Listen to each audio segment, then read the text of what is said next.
마지막 시간을 시작하면서 제가 지난번에 이제 시간과 영혼에 대해서 얘기를 했는데 그게 조금 제가 말을 못한 부분이 있어서 그걸 먼저 말하면서 시작하겠습니다.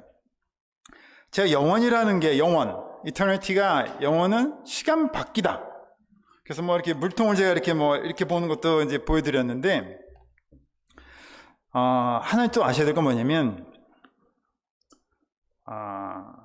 그러니까 영원이라는 것은 처음과 끝을 같이 볼 수 있고 과거, 현재, 미래가 같이 동시적으로 있는 그런 건데 놀랍게도 하나님께서는 우리에게 어떤 그런 영혼을 좀 이렇게 맛볼 수 있는 능력을 주셨어요. 그게 뭐냐면 여러분 아마 교회 생활 또는 뭐 교회 생활에서 이렇게 경험을 하셨을 텐데 뭔가 이렇게 좋은 추억 같은 게 문득 떠올라서 기분이 좋아지고 뭔가 삶의 의욕을 이렇게 다시 한번 이렇게 일으킨 그런 경험이 있으실 겁니다. 그러니까 이게 뭐냐면 그걸 이제 아주 유명한 아우구스티누스라는 이제 신학자 겸 철학자이 그분이 한 1600년 전에 계셨었는데 그분이 이거를 이제 상기의 힘이라고 이제 부르셨어요. 그러니까 사실 별게 아니죠. 우리가 어느 날 이렇게 어느 경치를 보든지 누구 사람을 보든지 아니면 그냥 가만히 있는데 문득 어떤 좋은 기억이 생각이 나고 그걸 이제 생각하다 보니까 뭔가 내 우울했던 마음이 사라지면서 뭔가 이렇게 의욕이 생기는 그런 게 어떻게 보면 상기의 힘입니다. 그러니까 하나님은 우리에게 그런 상기의 힘을 주셔가지고 사실은 영원이라는 것을 조금은 맛보게 하신 거죠. 그게 뭐냐면 우리가 과거에 있었던 어떤 일이 현재의 나에게 뭔가 영향을 미쳤죠. 그래서 내가 미래에 대한 어떤 의욕이나 희망을 갖게 되는 거. 이게 어떻게 보면 한꺼번에 일어났지 않습니까? 그래서 저는 가만히 생각해보면 문득 돌아온 탕자가 생각이 나더라고요. 이 돌아온 탕자가 먼 나라 가서 고생하다가 문득 내가 옛날에는 부잣집 아들이었지. 지금 내가 뭔가 이게 지금 먹을 게 없어서 돼지가 먹는 것도 못 먹고 있구나. 근데 내가 만약 이렇게 마음을 바꿔서 아버지한테 간다면 그 아버지가 나를 적어도 하인으로는 써줄 수 있을 거라는 어떤 기대를 갖게 되는 그 순간. 그게 어떻게 보면은 우리가 영혼을 통해서 마음을 바꾸고 어떻게 보면 이 영원한, 사실은 그러니까 옛날 사람들은 다 신의 속성 중 하나는 영원히 계시는 분. 마치 출애굽기에서 모세에게 하나님이 말씀하신 것처럼 영원히 계시는 분이 어떻게 하나님의 속성인데 그런 하나님의 속성을 좀 깨달을 수 있는 어떤 길이라고 말했습니다. 그래서 이 영혼을 좀 더 하기에 좀 적당한 게 제가 생각하기엔 창세기 1장 1절이 뭐라고 되어 있냐면 태초에 하나님이 천지를 만드셨지 않습니까? 그렇게 써 있지 않습니까? 이 문장이 저도 생각해보면 이게 태초에 하나님께서 천지를 만드셨다. 근데 이 문장을 갖고서 이 아우구스티누스라는 사람은 어떻게 사유를 했냐면 그는 천지가 만들어지면서 시간이 만들어졌다고 생각을 했습니다. 그리고 사실 그건 현대 물리학에서 증명하는 바입니다. 빅뱅 이후에 시간과 공간이 만들어집니다. 그 전에는 시간과 공간이 없었습니다. 근데 아우구스티누스는 정말 사유의 힘만으로 태초에 천지를 만들었다. 그러면 태초라는 어떤 게 있을 때 천지는 이게 별개지 않습니까? 그러니까 그리고 천지가 만들어진 다음에 시간이 시작되었으니까 이 태초는 시간과는 별개다. 이렇게 생각한 겁니다.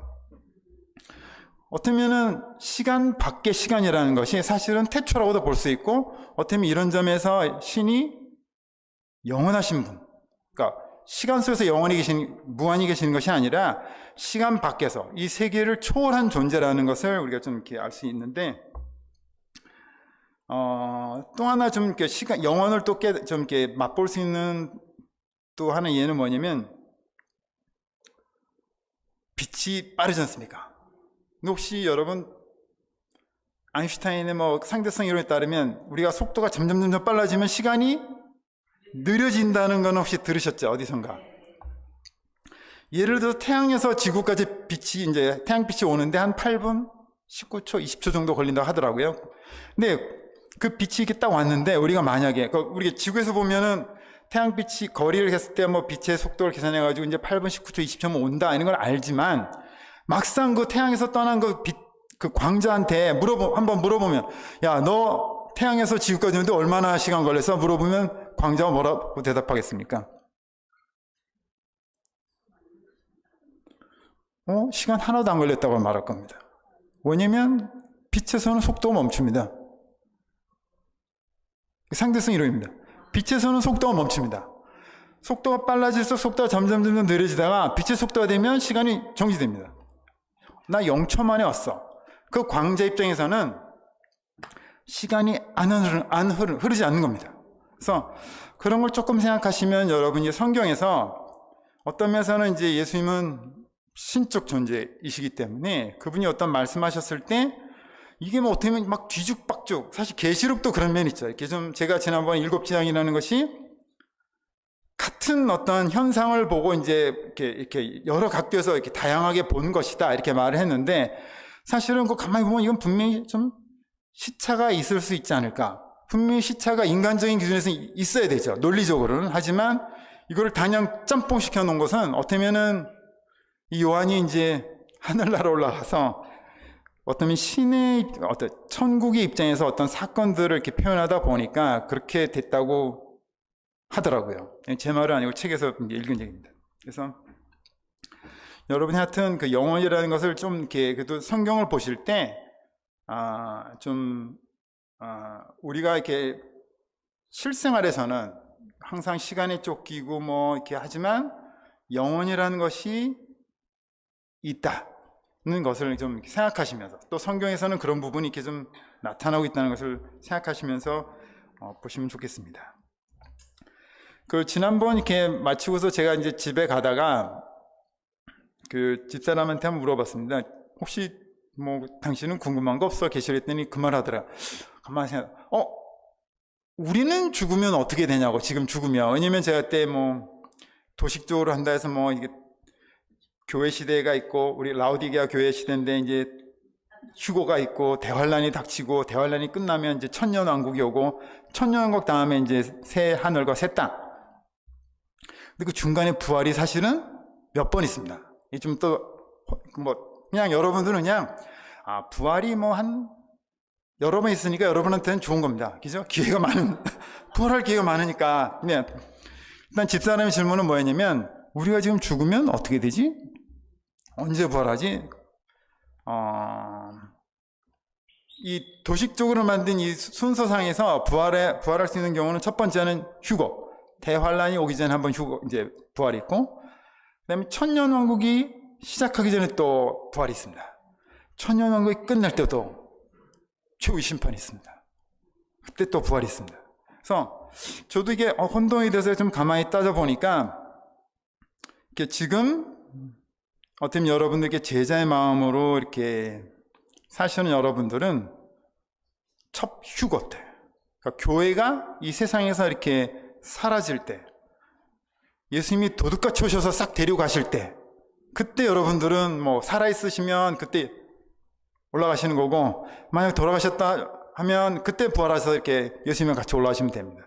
사실은 굉장히 특권받은 어떤 분들이 되는 거죠. 왜냐면 대환란이라는 것을 대환란이라는 게 지금 7지역 나온 아주 세상이 어려워지는 어떤 그 상황을 이제 겪지 않아도 되기 때문에. 그래서 뭐 혹시 이제 뭐 이걸 또 이제 그 유튜브 기록이 또 남으니까 이렇게 또 누군가 막 저한테 저 사람 이상한 말 하네 하면, 저는 사실은 뭐 제가 신학을 공부한 적도 없고 그냥 제가 지금 말하는 것은 레이 스테드먼 목사의 The God's Final Words라는 하나님의 마지막 말씀이라는 책에 근거해서 설명하는 거고, 다만 저도 이렇게 뭐 잘 모르지만 이렇게 성경책을 봐고 비교해 봤을 때 그것이 이렇게 타당하다 생각하기 때문에 이렇게 여러분들이 말하는 겁니다. 그리고 다시 한번 말하지만 이거는 여러분들이 성경을 이해할 때 하나의 그냥 준것들, 하나의 참고 자료로만 이해하시면 좋겠습니다.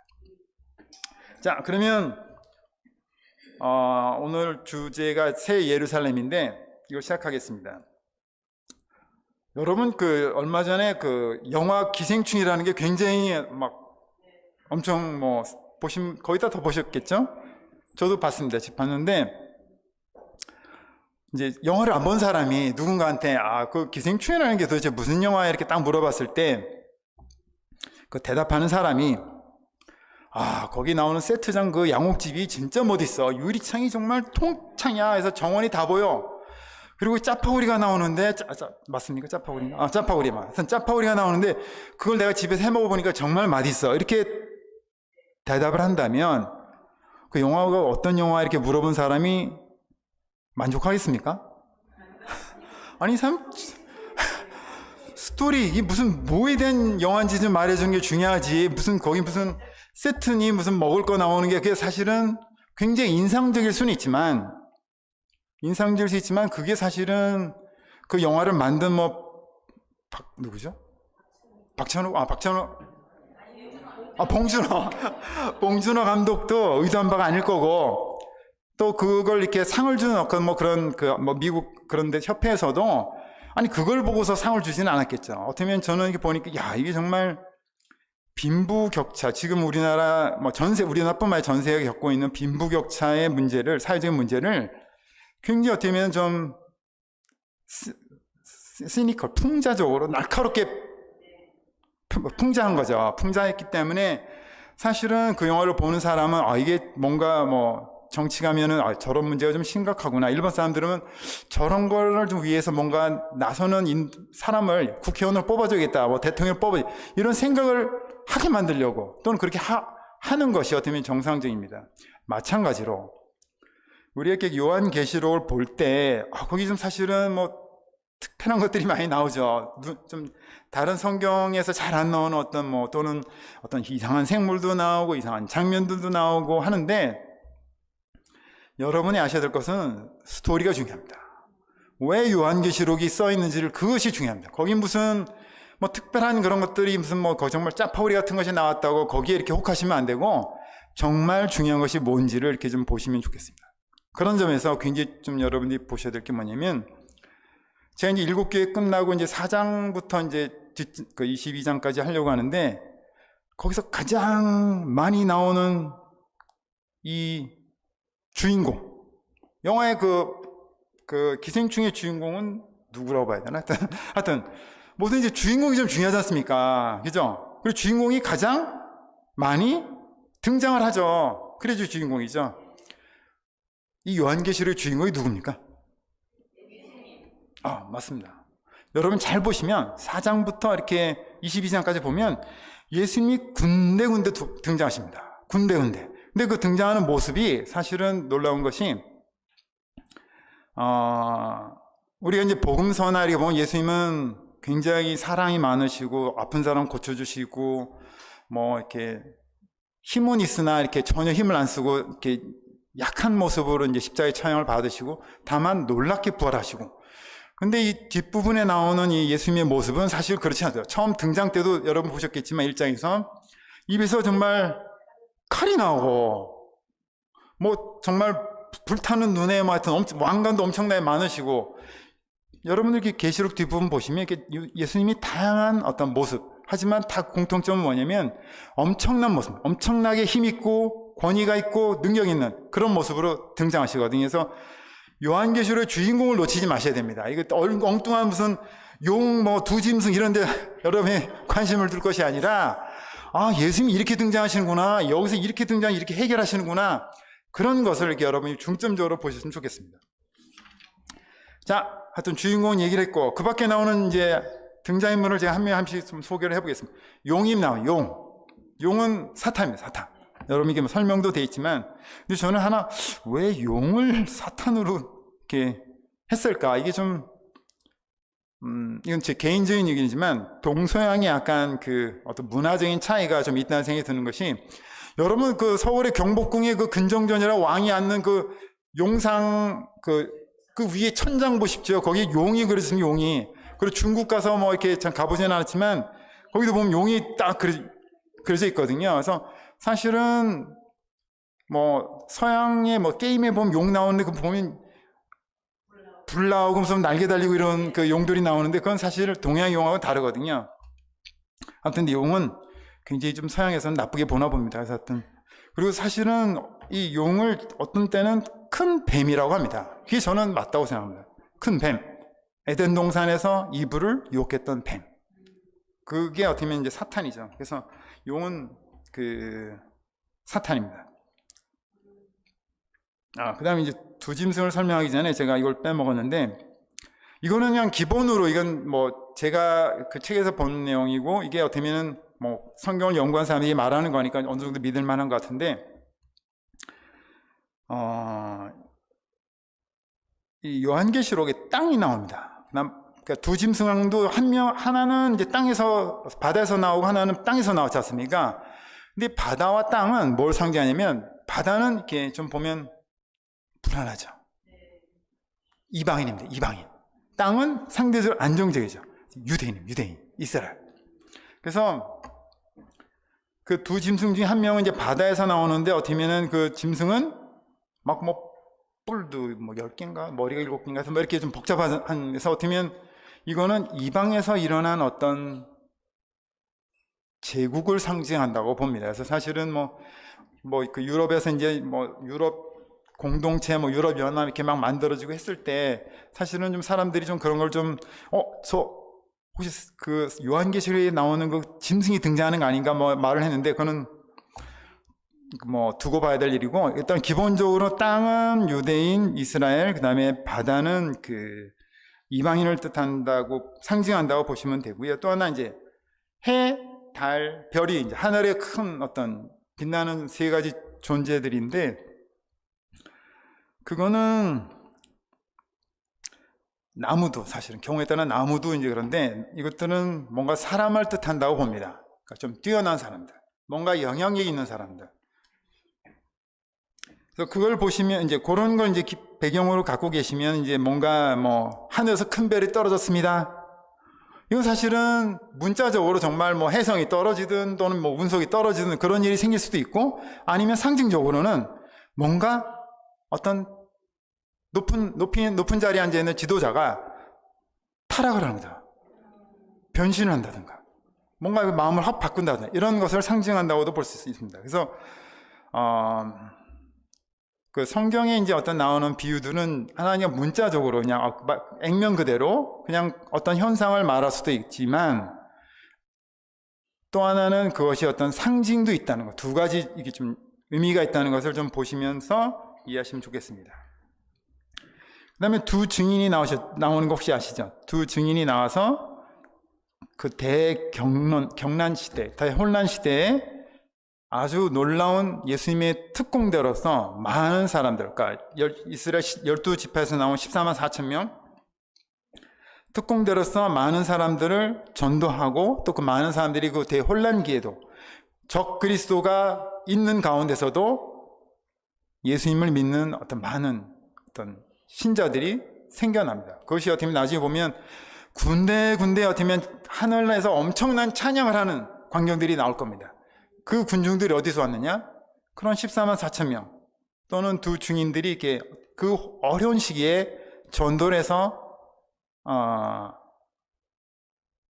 만들어진, 생겨난 그런 신자들을 뜻합니다. 그 다음에 보면 거기 땅에 사는 사람들하고 이제 하늘에 사는 자들 이렇게 나오는데, 땅에 사는 사람들, 우리 모두 땅에 살죠, 그죠? 하지만 이것도 좀 생각해야 될 게 뭐냐면, 땅에 사는 사람들은 엄청난 현실주의자들, 정말 뭐 하늘 이런 거 생각도 안 하고 지금 당장 내 눈앞에 있는 것들, 그것이 중요한 사람들, 그런 사람들이 땅에 사는 사람들입니다. 어떤 면에서 영원을 모르는 사람이죠. 우리가 영원이라는 걸 조금만 생각을 한다면, 내가 지금 이런 짓을 했을 때 이것이 어떤 결과를 가져올지, 그걸 현재 시점에서 제대로만 이걸 인식한다면 우리가 나쁜 짓 할 수가 없습니다. 왜냐하면 그 대가가 어떻게 될지를 예측이 가능하고, 그것이 만약 진짜 현실화됐다면 내가 겪을 고통을 정말 지금 실감할 수 있기 때문에. 하지만 영원을 모르고 지금 뭐 요 찰나만, 이 순간만 모면하면 내가 뭐 내 원하는 대로 살 수 있다, 그런 사람들은 어떻게 보면 땅에 사는 사람들이라 할 수 있고, 여기에 대비되는 하늘에 사는 자들은 영혼을 사모하는 사람이고요. 그리고 그들은 어쩌면 어떤 하나님의 말씀의 중요성을 인정하는 사람들이고, 하나님의 존재를 인정하는 사람들이고, 그런 사람들이라고 할 수 있습니다. 그리고 아까 이제 제가 하늘에서 이렇게 찬양하는 어떤 소리도 말했지만, 또 하나 그 계시록 쭉 보다 보면 번개가 치고 요란한 소리가 나고 전등 소리가 나고 지진이 나고 경우에 따라 우박까지 떨어지는 아주 하여튼 여러 가지 선물 세트 한꺼번에 일어나는 현상이 있는 경우들이 있는데, 그게 3번 있습니다. 제가 세봤는데 3번 있더라고요. 이게 뭐냐면, 이게 하나님의 심판입니다. 어쩌면 좀 약간 좀 결론을 짓는, 그러니까 어쩌면 7 봉인, 7 나팔, 7 대접, 그 거의 끝에 보면 이런 현상들이 있는데, 이건 어쩌면 이제 이런 게 딱 생기면 드디어 이제 피날레구나, 그런 어떤 표시로 보시면 좋겠습니다.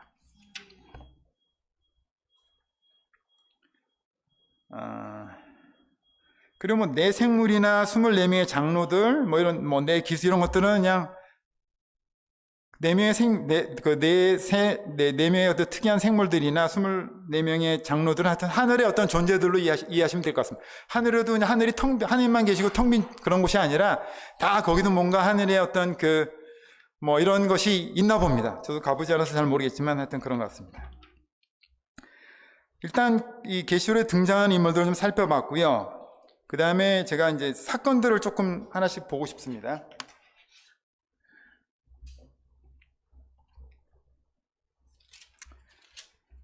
제일 먼저 계시록 5장 4절에 보면 두루마리가 등장합니다. 7 봉인을 되어 있는 두루마리가 등장하는데, 이걸 보고 요한이 크게 웁니다. 5장 4절 보시면, 요한은 왜 울었을까요? 그러니까 두루마리를 이렇게 열 사람이 없으니까 울었는데, 그는 그냥 왜 사람이 우는 이유가 여러 가지가 있지 않습니까? 그래도 특별히 두루마리 보고 운다고 하면 좀 말이 이상한 것 같고, 이런 사람이 없어서, 이런 사람이 없다는 얘기는 그냥 여러분이, 저는 그냥 요한이 답답해서 온 것 같습니다. 답답해서. 사람이 사실은 어떤 굉장히 곤란한 지경에 빠졌을 때 뭔가 그걸 빠져나올 수 있는 방법이 없으면 사실은 답답해서 막 가슴을 치고, 사실은 진짜 누가 다쳤는데 주변에 의사가 없고 병원에 갈 수도 없고, 그러면 사람이 어떻게 합니까? 답답하니까 울 수밖에 없습니다. 근데 저는 이걸 보면서 참 요한이라는 사람이, 원래 이제 이 요한이라는 사람이 되게 부잣집 막내 아들로 태어나가지고 좀 어떤 면에서는 극성 엄마의 후원을 받아가지고 되게 좀 기고만장했던 남자 있지 않습니까? 그죠? 그리고 성격도 굉장히 급해서 예수님 저 마을을 그냥 불태워버릴까 말 안 듣는데 이랬던. 근데 참 나이를 먹어서 그런지 모르지만 이 당시 이 요한은 참 어쩌면 저 두루마리를 풀면 정말 많은 사람들의 어떤 정말 문제들이 해결될 수 있는 어떤 해답이 있을 것 같은데, 그거를 아무도 풀지를 못하니까 정말 답답한 마음을 가졌던 것 같습니다. 사실 그런 거 보면 이 요한이라는 사람이 확실히 변한 거는 맞는 것 같습니다. 나중에 요한의 편지들을 보시면 아시지만, 하나님은 사랑입니다, 계속 사랑하십시오, 이렇게 하는 요한의 편지 여러분도 아시지 않습니까? 정말 저는 이걸 보고서도 정말 요한이라는 사람이 정말 사람들에 대한 어떤 깊은 애정, 연민 이런 것이 있다는 것을 좀 볼 수 있는 것 같습니다. 그리고 10장 9절에 보면 요한이 이제 책을 먹습니다. 책을. 에스겔도 먹었었죠, 옛날에. 그죠? 그 전에. 이 책을 먹는다는 게 어떤 의미입니까? 여러분, 실제로 책을 먹은 사람도 있습니다. 옛날 제 아는 친구들 보면 영어 사전 외운다고 영어 씹어서 먹었다고 그런 전설 같은 얘기인데, 요새는 그렇게 안 하죠. 사전이 없으니까 다 휴대폰에 이렇게 하면 되니까. 책을 먹었다. 책을 먹었더니 입에서는 달고 뱃속에서는 썼습니다. 이 뜻은 상징이 있겠죠? 그죠? 아니 뭐 달면 달고 쓰면 쓰러지고 달다가 써. 안 그렇습니까? 책을 먹었다는 것은 우리 똑같죠. 우리 음식 먹으면 그 음식이 뭐가 됩니까? 나갈 건 나가지만 소화된 것들은 다 내 몸이 됩니다. 내 영양분이 됩니다. 그죠? 책을 먹는다는 것은 이 예수님이 주신 책이니까 하나님의 말씀을 먹는 거고, 하나님의 말씀을 먹는다는 것은 그 말씀을 먹고 내 삶에서 실천하는 거죠. 근데 그게 달닿습니다. 달닿습니다. 대가가 있습니다. 달기만 하면 좋은데 처음엔 너무 기뻐서 싹 먹었는데 그냥 주시니까 먹었는데 맛도 좋아. 너무 기뻐. 하지만 좀 시간이 지나니까 뱃속에서는 씁니다. 하나님 말씀대로 사는 건 힘듭니다. 분명합니다. 그거는. 어떤 면에서 그런 것도 좀 볼 수 있는 것 같습니다. 이 요한이 책을 먹고 일어난 반응을 보면. 그 다음에 요한이 또 이제 11장 1절에 보면 이제 막 측량을 합니다. 막 뭐 성전을 측량하고 하는데, 성경에서 측량을 한다는 의미는 뭐냐면, 이거는, 내 거야. 내 거니까 내 거 확실히 하기 위해서 측량하는 겁니다. 하나님이 내 거를 분명하기 위해서 이렇게 측량을 시킨 겁니다. 요한한테. 그 다음에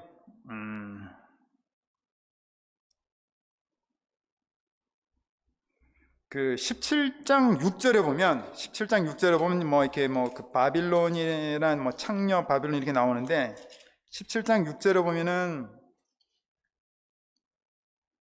요한이 나는 그 여자가 예수님을 증거한 성도들의 피에 취해 있는 것을 보고 크게 놀랐습니다.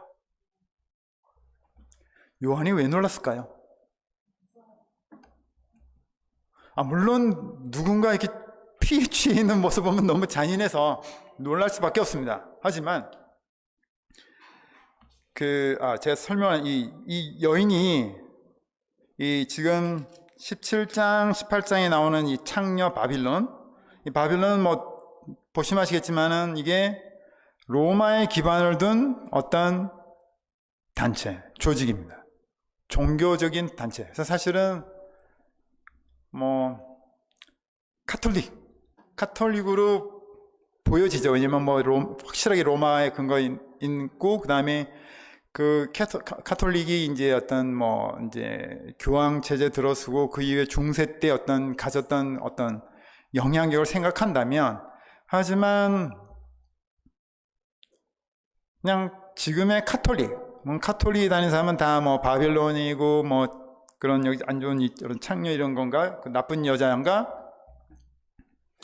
저자는 그렇게 보지 않습니다. 레이서드 목사는 그렇게 보지 않고, 물론 이제 그 카톨릭 교회가 이제 잘못됐기 때문에 종교개혁도 1517년 일어났고 했는데, 사실은 그런 어떤 카톨릭의 잘못된 부분이 지금도 있다고 저자는 봅니다. 어쩌면 상업화된 교회. 뭔가 이렇게, 말씀에 기초하기보다는 뭔가 세상적인 것들이 많이 이렇게 들어와 있는 교회들, 일종의 타협하는 교회들, 그런 것들도 똑같이 어떤 면에서는 이 나쁜 여자와 같고, 분명한 건 뭐냐면 예수님이 통치하시는 천년왕국은 예수님이 통치하는 기간입니다. 이 천년왕국이 시작하기 전에 이 바빌론은 멸망을 합니다. 그런 교회들은 다 망합니다. 꼭 카톨릭 교회에 특정된 것이 아니라, 이 레이스턴 목사는 그런 옳지 않은 교회들은 망한다. 똑같이 이 성경 계시록에 나오는 것처럼 망한다고 이렇게 봅니다. 저도 그 말이 맞다고 생각합니다. 근데 이 요한이, 다시 돌아가서 요한이 왜 놀랬을까? 분명히 요한도 이 여자가 어떤 배경이 있는지, 로마에 기반을 둔 어떤 종교단체인 걸 알았거든요. 알았는데 왜 놀랬을까? 근데 그 레이스턴 목사의 해석이 저는 되게 참 놀랍더라고요. 그러니까 이 요한이 요한계시록을 쓸 당시에 로마 교회가 있었습니다. 하지만 그 로마 교회는 이게 로마가 아무래도 제국의 수도다 보니까 박해를 받고 있었습니다. 그래서 뭐 로마에 가보시면 이렇게 무슨 땅굴 카타코밍에서 이렇게 땅굴 이렇게 지하 막 무덤 땅 밑으로 이렇게 막 동굴 파가지고 이제 모이고 했었던 유적이 있습니다. 근데 요한이 그 당시 이 요한이 편지 썼던 이 터키 쪽에 있는 교회들이나 뭐 에베소 아까 안디옥 교회나 뭐 예루살렘 교회들은 나름 땅 속으로는 안 갔지 않습니까? 다 지상의 건물들에서 모이고 좀 핍박이 있지만 뭐 집에서도 모이고 했는데 그 지하에 정말 어쩌면은 저 교회가 과연 생존이나 할까? 그랬던 교회가 엄청나게 힘을 누리면서 더구나 같은 제자들을 핍박하는 그런 모습을 본다면 정말 그거는 정말 보잘것없던 교회가 그렇게 큰 것도 그게 이제 가장 크죠. 놀라울 뿐더러 그 교회가 또 다른 교회들을 핍박하는 것이 사실은 요한을 놀라게 했을 것이다. 이렇게 보는데 저도 맞을 것 같습니다. 그 다음에 그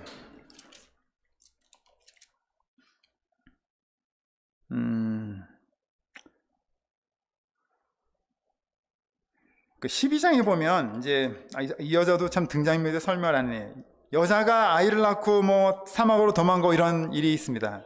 혹시 이 여인이 누굴 것 같습니까? 그런 게 좀 사실은 그러니까 우리가 사실은 요한계시록은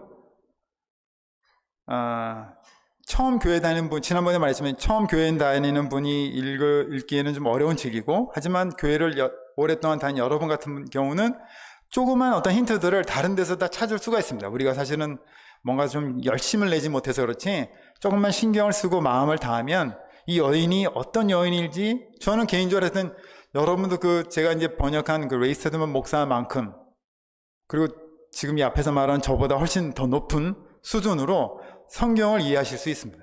제가 어떤 거 분명히 격려드리는데, 이 여인은 보면은 막 해와 뭐 달, 해를 옷처럼 입고 달을 발로 밟고 머리에는 12별이 빛나는 관을 쓰고 이런 장면이 등장하는 곳이 있습니다. 해, 달, 별이 다 등장하는 장면이 있습니다. 혹시 기억나는 없습니까? 베들레헴? 베들레헴 별은 별이 하나였죠. 해, 달, 별 다 등장이 뭐냐면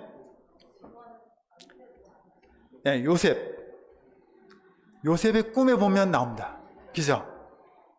요셉의 꿈에 부모와 자기 형제들이 다 자기한테 이렇게 절하는 그때요 되면 해, 아버지, 달, 엄마, 별, 형제들. 그래서 이 여인은 이스라엘 민족으로 봅니다. 이스라엘 민족으로 보고 태어난 아기는 상황을 보면 이게 헤롯이 베들레헴에서 아기를 죽이는 장면과 비슷하죠. 그래서 아기는 정말 예수님인데 사실은 여기 조금 지나면 이 아기가 조금은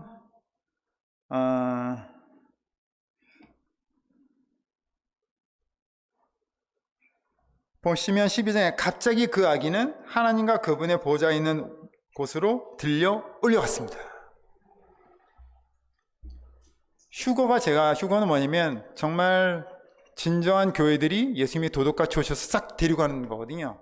어쩌면 그 장면과 비슷했습니다. 그래서 어쩌면 이 아기는 조금 예수님인데 조금 확장돼요. 왜냐면 사실 근데 그게 뭐 확장됐다고 큰 무리가 없는 것이 뭐냐면 교회의 머리는 예수님이 되시고 몸이 우리가 되는 거 아닙니까? 그러니까 사실은 예수님과 교회는 뭐 굉장히 밀접하게 관련이 되어 있기 때문에 뭐 교회로까지 봐도 됩니다. 하여튼 큰 특징은 이게 어떤 면에서 이제 교회가 이제 그러니까 참 독특하죠. 아니 계시록에서 왜 갑자기 예수님의 탄생 같은 게 다시 또 나오나? 이때가 영원이기 때문에 뭐 약간 뒤죽박죽. 앞에 얘기 나왔다 또 뒤에 세상 끝날 얘기도 나오는 겁니다. 그 다음에 그 14장에 가시면 이제 추수하는 게 나오는데, 하나는 이제 예수님이 밀을 가라지는 이제 빼고 밀을 딱 수확하는, 예수님 말씀하셨던 가짜 보리인지 같은 거 제외하고 밀을 제대로 된 제자들, 이제 사람들을 수확하는 게 있고, 그 밑에 큰 포도주 틀에 포도송이를 넣고 밟았는데 포도즙이 나오는 게 아니라 피가 나옵니다. 무섭죠. 사실은 아니 포도를 짰는데 왜 피가 나오냐. 사실은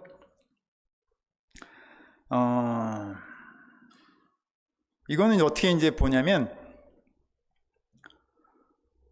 이 세상 끝날에는 지난번에 말했지만 이스라엘 민족이 되게 역할이 주어집니다.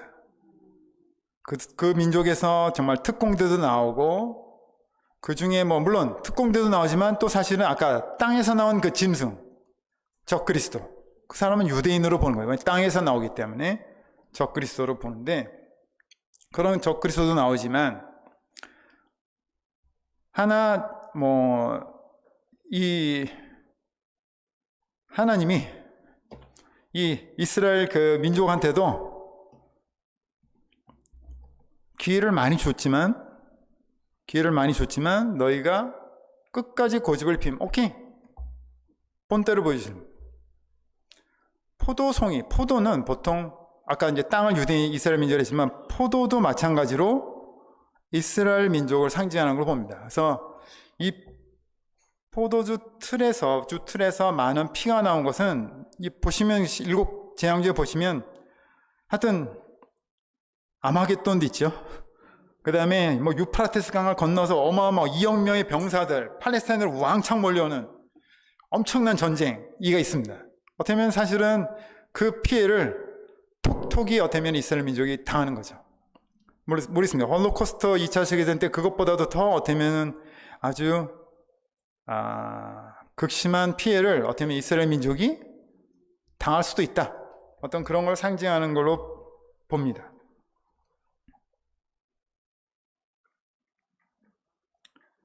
그 다음에 전쟁이 일어나는 장면이 이제 12장에 나오는 12장 7절에서는 이제 하늘에서 전쟁이 나서 사탄이 쫓겨나는 거고, 16장 16절에서 이제 거기서는 이제 아마겟돈 전쟁이 일어나고, 그러니까 제가 그랬죠.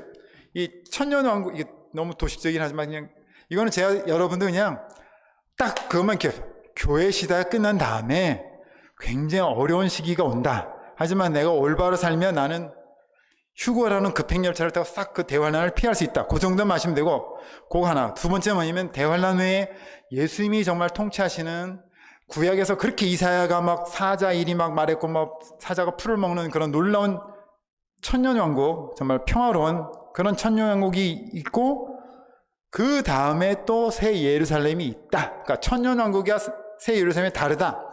그 두 가지만. 그러니까 천년왕국과 새 예루살렘이 다르다. 우리는 대환란이 오기 전에 하늘나라 갈 수 있다. 그 두 가지만 아시면 되고, 맞은. 근데 어떤 보면 천년왕국 전후로 큰 전쟁이 있습니다. 그래서 이스라엘 민족이 본때를 보이지 않아요. 크게 당하는 것이 이제 아마겟돈 전쟁이고, 그 다음에 천년왕 끝날 때쯤 이제 다시 풀려난 그 사탄이 곡과 마곳의 모든 병사들을 모아가지고 한번 하나님한테 예수님한테 대적하려고 그냥 단번에 망하는 게 이제 천년왕국 끝날 때, 새 예루살렘 오기 전에 있습니다. 순서상으로는 그렇습니다. 근데 하나 20장 3절에 보면 재밌는 것이, 천년왕국이 시작할 때 두 짐승 유황못으로 던져집니다. 하지만 사탄은, 용은 잡혀가지고 무적행에 딱 감옥에 갇힙니다. 하지만 천년왕국 끝날 때쯤에서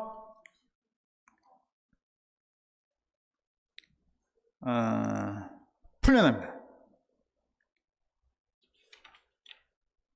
왜 풀려날까요?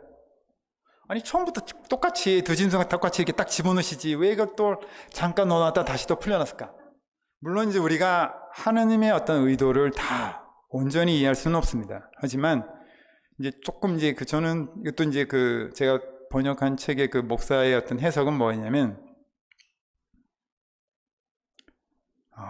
천년 왕국은 이제 예수님이 통치하는, 예수님을 따르는 정말 믿음의 어떤 사람들과 같이 세상을 통치하는 정말 놀라운 때입니다.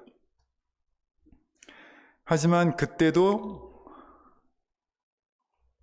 죄가 있습니다.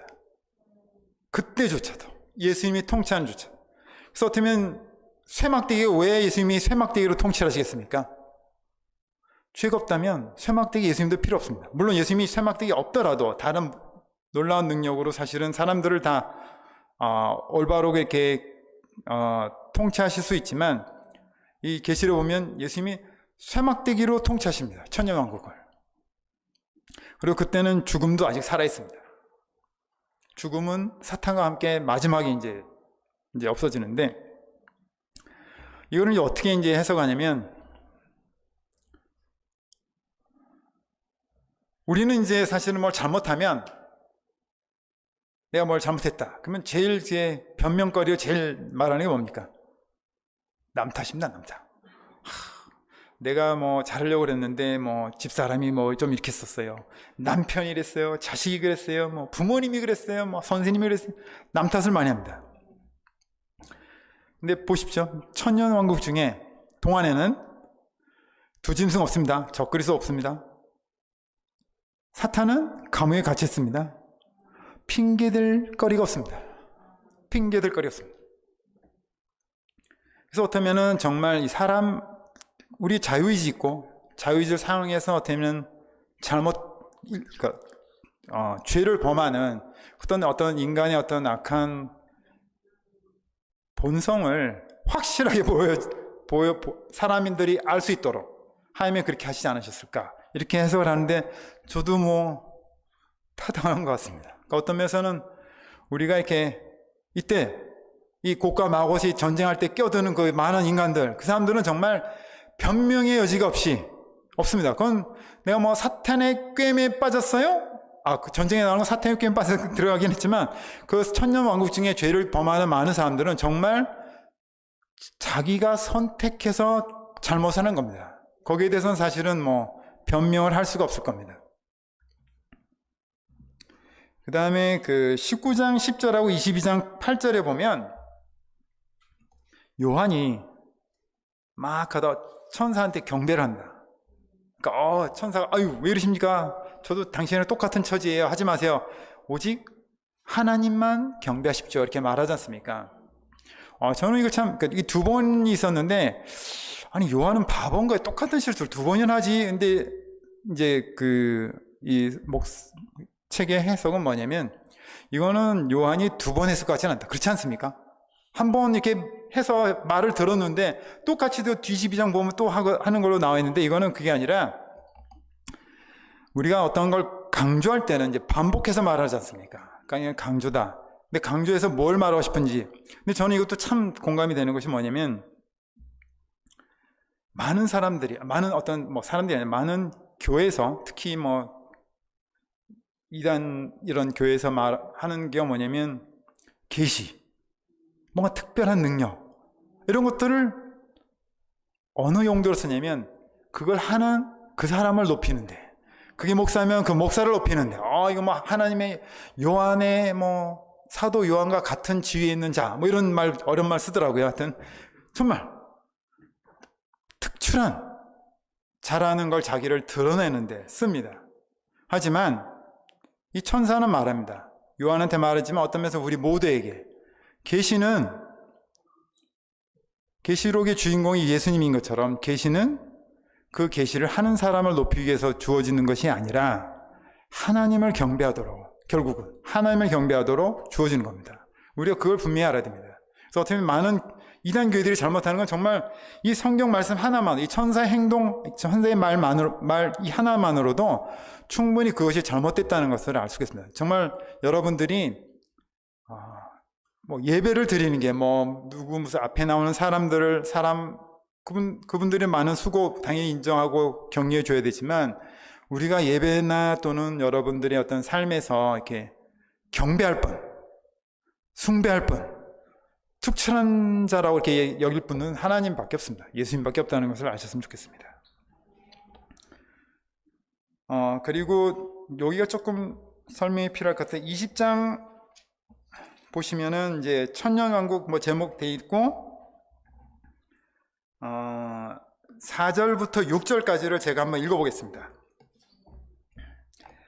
나는 또 여러 보좌를 보았는데 거기에는 심판하는 권세를 받은 사람들이 앉아 있었습니다. 그리고 예수님을 증거하고 하나님의 말씀을 전하다가 처형을 당한 순교자들의 영혼과 짐승이나 그의 우상에게 경배하지 않고 이마와 손에 짐승의 표를 받지 않은 사람들도 보았습니다. 그들은 살아나서 그리스도와 함께 1000년 동안 왕이 되어 다스릴 사람들입니다. 그러나 나머지 죽은 사람들은 1000년이 끝나기까지 살아나지 못했습니다. 이것은 첫째 부활입니다. 여기 세 부류가 등장합니다. 세 부류. 첫 번째는 보좌에 앉아서 예수님처럼 정말 이렇게 심판의 권세를 이제 행사할 수 있는 사람. 두 번째는 순교자들, 짐승의 표를 받지 않는 사람들. 세 번째는 나머지 죽은 사람들, 그냥 하나님을 믿지 않고 그냥 죽은 사람들. 첫 번째, 두 번째 사람들은 천년왕국에서 예수님과 같이 통치자가 됩니다.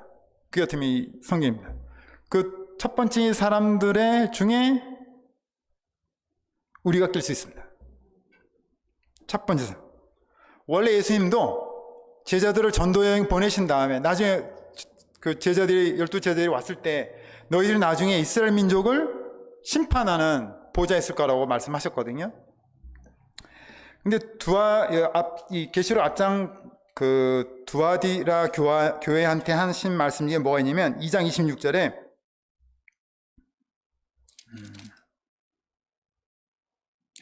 신앙의 승리자와 끝까지 내 뜻을 행하는 사람에게 모든 나라를 다스리는 권세를 주겠다. 그가 쇠 막대기로 그들을 다스리고 질그릇처럼 그들을 던져 부셔버릴 것이다. 내가 내 아버지에게 받은 권세도 그와 같은 것이다.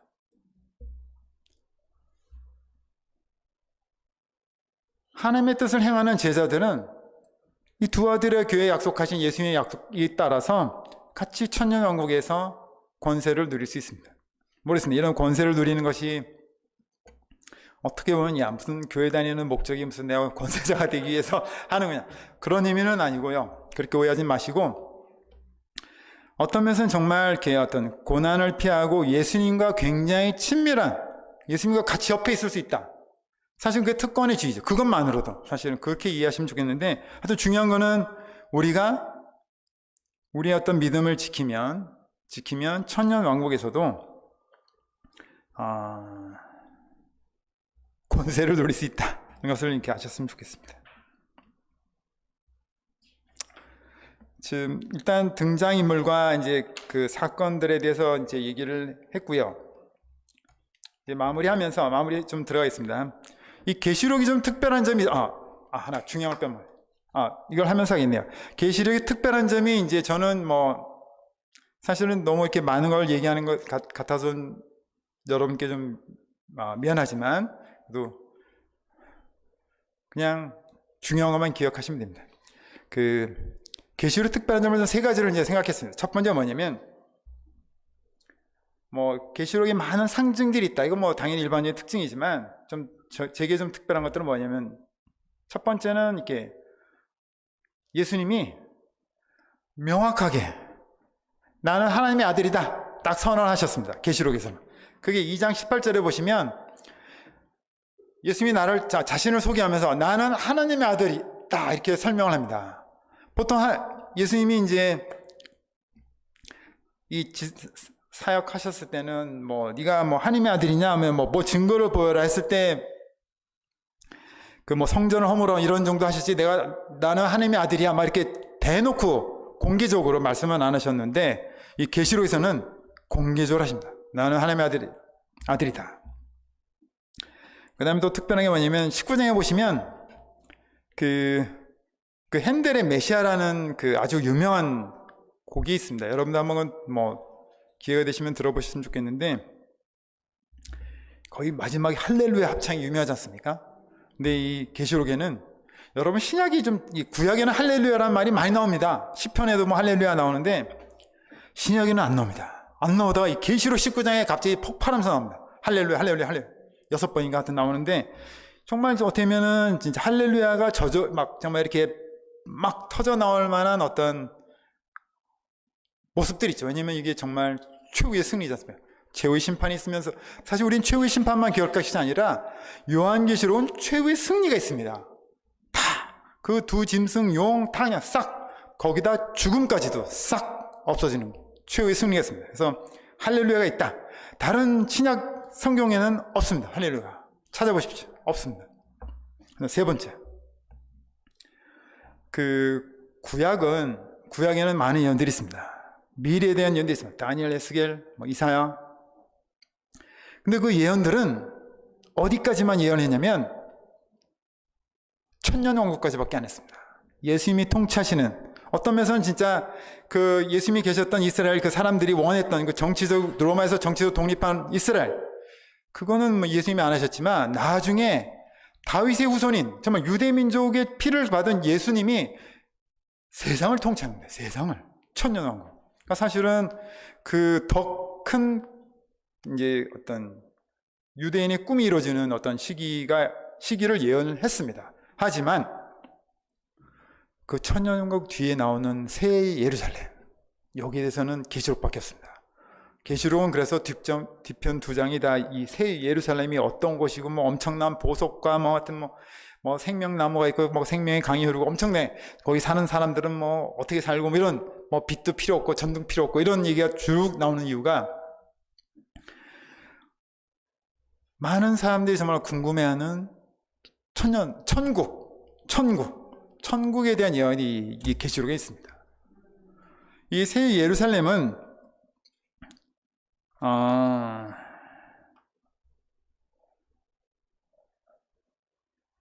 어떻게 보면은 우리가 지금 사는 이 우주가 성경에 보면 하늘과 땅이 막 다 돌돌 말려서 사라지고 이렇게 돼 있지 않습니까? 그래서 정말 그러면 이 공간이 접혀서 어떻게 다시 빅뱅 그 점으로 압축이 된다는 이런 건가 좀 생각도 들지만, 하나는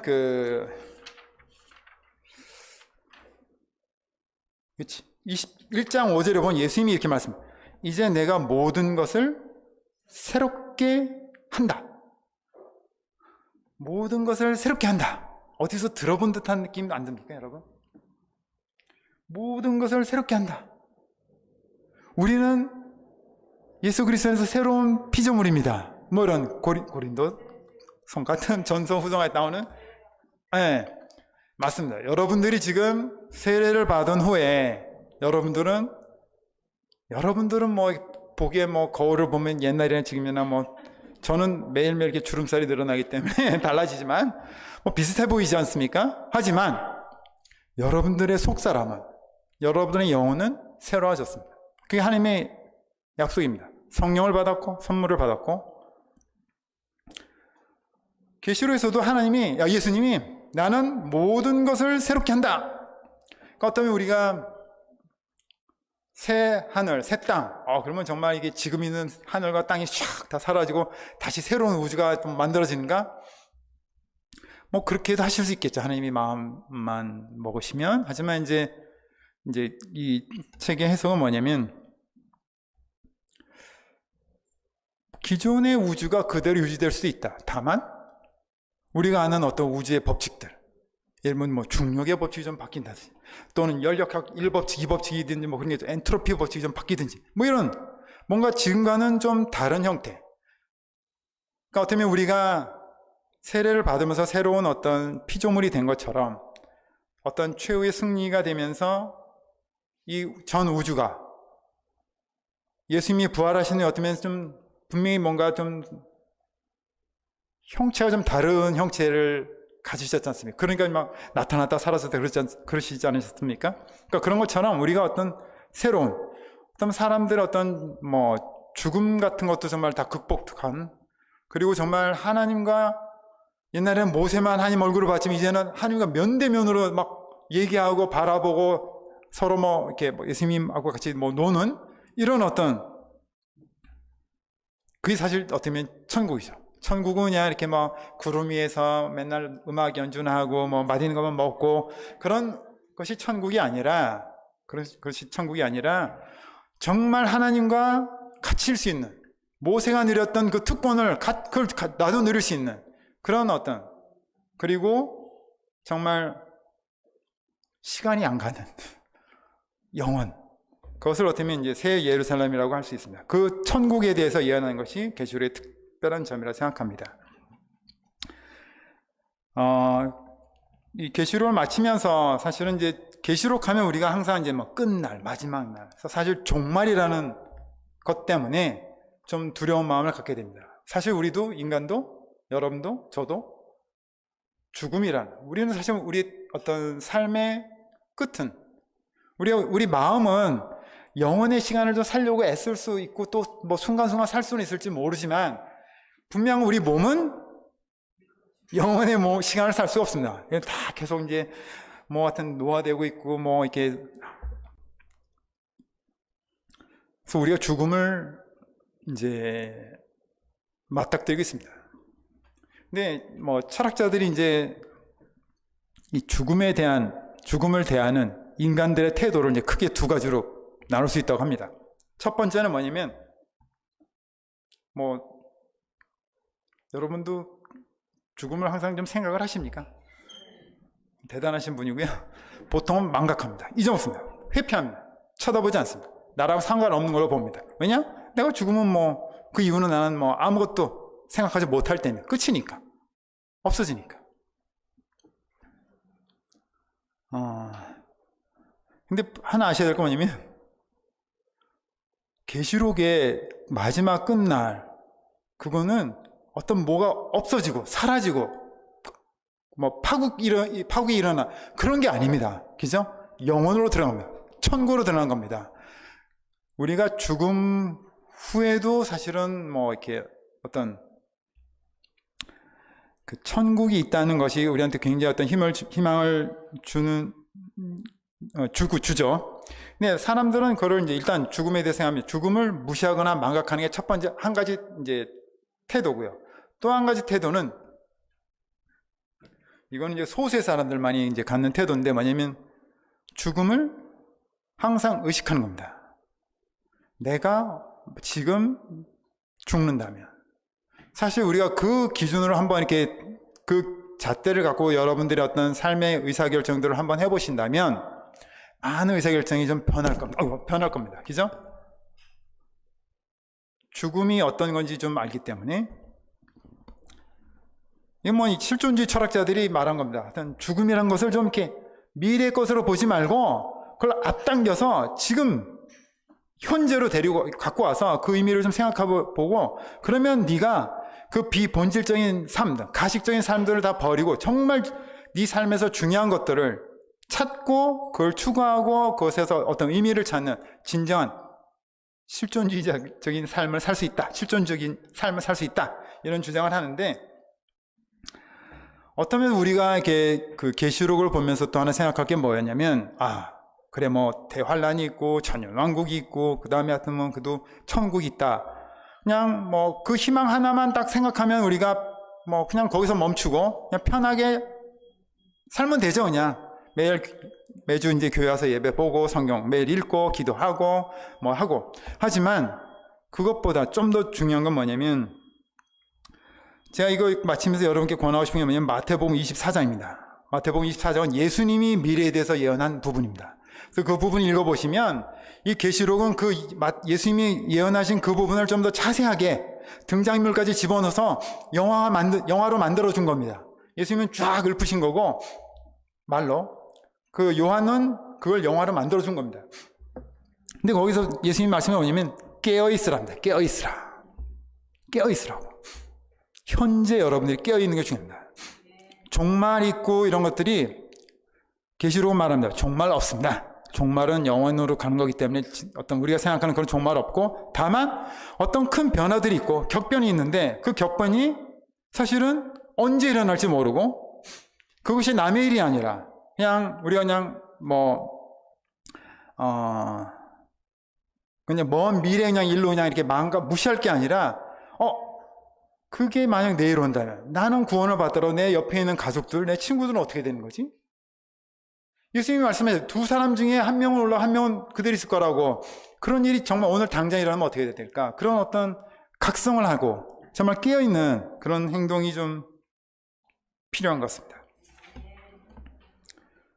추가로 지금까지 이제 제가 계시록에 대해서 요한 레이스 목사 책으로 이렇게 좀 설명을 했는데, 제가 처음에도 말했지만 이 책에는 조금 한계가 있습니다. 한계가. 저도 이제 계시록 관련돼서 다른 책들 좀 제가 능력이 안 돼서 그냥 한 두세 권을 봤는데, 하나 이제 여러 가지 의견도 있을 수 있고 어떤 그 상징에 대한 해석도 조금 다를 수 있지만, 하나 큰 좀 이렇게 좀 대비되는 시각이 있습니다. 그래서 제가 요거는 좀 말을 하고 싶습니다. 그건 뭐냐면, 예수님도 말씀하셨습니다. 미래 그 환란이 언제 올지는 하나님만 아신다. 그래서 그런 입장에서 이 계시록 보시면은 구성이 어떻게 되냐면, 처음에 예수님이 등장해서 7교회에 이제 딱 편지를 보내셨죠. 그 다음에 이제 4장부터 쫙 어떠면 이제 미래에 속하는 일 같은 일들이 이제 막 적혀져 있습니다. 이거는 정말 먼 미래에 대한 얘기가 아니라 교회에 교회에 한정돼서 일어날 일을 말하는 거다. 그런 입장을 취하는 책들이 있습니다. 조금 이게 차이가 좀 감이 오십니까? 저는 이걸 어떻게 이해를 했냐면, 그 입장은 어떻게 보면 굉장히 이 뒷부분에 이런 많은 어떤 일들이 어떤 정말 저는 어떻게 보면 설명했을 때 이것이 지금 일어나는 일이 일부 있을 수는 있습니다. 하지만 비슷한 형태가 일어나고 있으니까 그 정도가 이제 미래는 더 심해지는 게 이제 계시록의 7장인데, 우리 뒤에, 정말 제 뒤에 있는 미래, 아직 오지 않은 미래에 일어날 일에도 적용이 된다고 보고, 그 다음에 천국까지도 연결이 된다고 이제 저는 보고, 제가 이제 본 책도 그렇지만, 이 입장은 7교회 한정되는 것은, 이거는 그냥 그 7교회가 그 다음에 얼마 지나지 않아서 일어날 일들, 그런 걸로 이렇게 좀 한정해서, 어떻게 보면 천국이나 또는 그 7교회를 제외한 다른 어떤 이 세상의 많은 사람들, 이 부분은 조금 어떻게 보면 좀 제껴놓는 듯한, 그래서 사실은 요한계시록의 대상을 굉장히 축소하는 그런 입장이 있는데, 제가 그건 보면서 이건 그래도 성경이 적어도 이 계시 정도 하면 그래도 좀 규모를 좀 크게, 좀 대상을 넓게 이렇게 하는 것이 맞지 않나 생각을 했지만, 그런 식으로 이렇게 책들을 읽어봤는데 나름 그 책들이 논리적이었습니다.